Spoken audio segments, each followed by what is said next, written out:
Welcome to this short tutorial about how to embed media into HTML screens. All you have to do is follow these simple steps.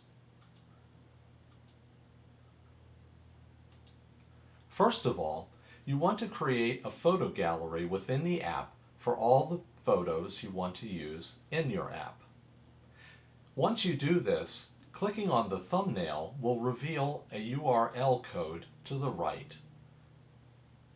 Select all of the code and copy it so that you can bring it back into your HTML editor.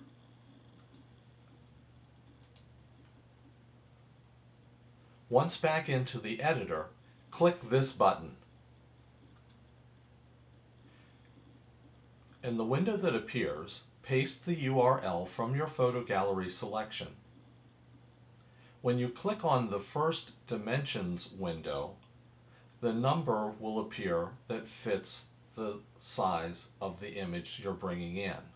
Whatever that size is, change it to 275 or 280.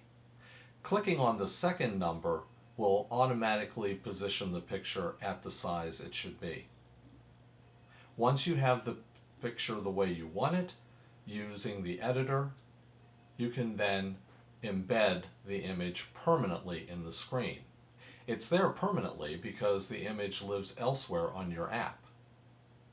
Now you'll use the same procedures for embedding videos, however you will use URLs that come directly from the internet from them. There's also a tutorial that tells you how to bring in sound files, which you might also want to embed into your HTML screens.